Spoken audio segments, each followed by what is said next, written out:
Well, I think the history books will say that this was a fundamentally important election because the SNP will become the third largest party in Westminster, and they will have won a large majority in Scotland. So those things, I think, are going to create some issues which everyone's going to have to deal with.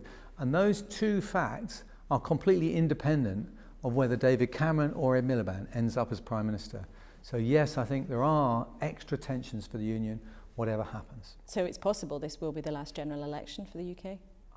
All I'm saying is those two new things have happened. The SNP probably will have won Scotland, and they will be the third largest party in Westminster. And I think that is going to change things. In your view, how viable would it be for a government to be led by the second biggest party in terms of seats? Right, and in our parliamentary system, that's quite possible.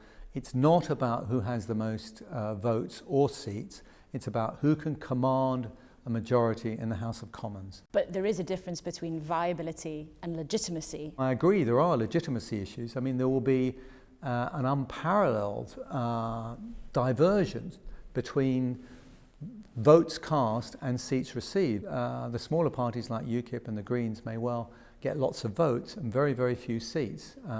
SNP, on the other hand, in terms of percentage of the whole of the UK, will get relatively few votes, but an enormous number of seats. So I think that's a question, and of course, it looks likely that the Conservatives will win England and the SNP will win Scotland.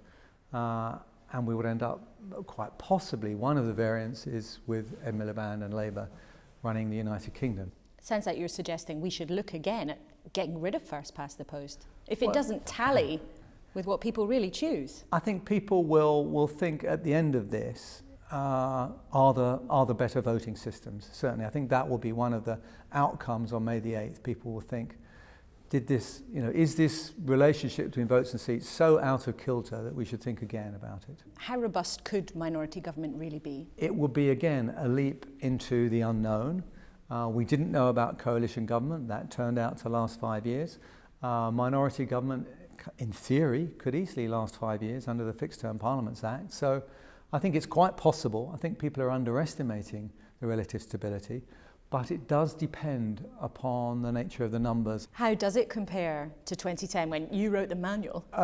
More options, more parties involved, much more difficult, I would say. And you could have coalitions with agreements as well. You could 3, 4, 5 parties involved. So it is harder this time. If you look back over the last 5 years, what do you wish you'd known then that you know now?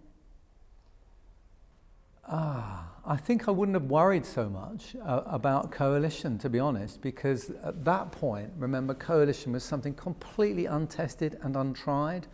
And so we were, as it were, making up as we went along. Do you remember there were lots of people saying it would last 3 minutes, 3 weeks, 3 years, and here we are after a 5-year coalition. Gus, thank you very much.